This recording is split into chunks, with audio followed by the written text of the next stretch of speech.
Serena Williams, Ashley Graham, Barbra Streisand, Kerry Washington, Neve Campbell, Kristen Schaal, Tilda Swinton, Lindsay Wixson, Shelley Duvall, Adele, Helena Bonham Carter. What do these people have in common?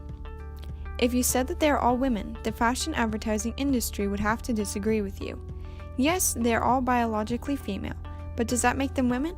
The answer to that question is more complicated than yes or no. The fashion industry sets trends, and what is in vogue right now, literally and figuratively, is emphasized femininity. The counterpart to hegemonic masculinity, emphasized femininity defines what it means to be a woman in a way that reinforces the patriarchal status quo, treating them as objects. To be feminine, there's a clear set of ideals which women must live up to.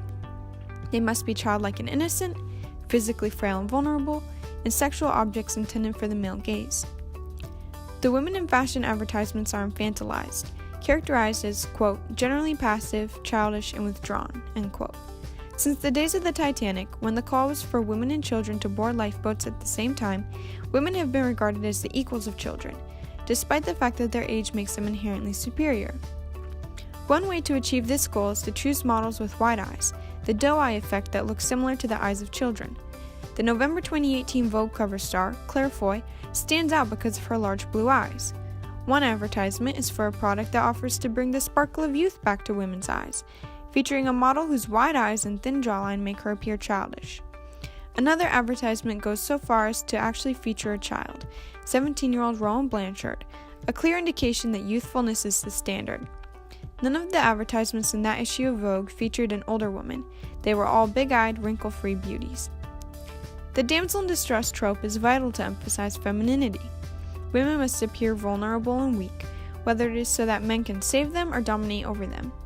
Often, this is achieved through the ritualization of subordination, which, quote, relies on positions that subtly demean the female subject, such as showing the subject lying on her side or back, smiling in a ritualistically exaggerated manner, or assuming awkward stances with arms and legs thrust upward or to the side of the picture frame, sometimes in midair, end quote. Many advertisements feature women laying down, stretched out with their stomachs vulnerable. This Dior Ultra Rouge lipstick advertisement, featuring Natalie Portman, has her curled up in a ball, with her knees tucked in as though she's trying to make herself small and shielded. Her eyes hold a vacant gaze, almost staring into the camera. All of these advertisements portray women as weak. Women are also frequently portrayed as sex objects intended to appeal to men. These models must fit the criteria of, quote, long slim legs, thin waists, and generous breasts, end quote, to be sexually provocative. Some advertisements use a likely false performance of bisexuality to attract the male gaze.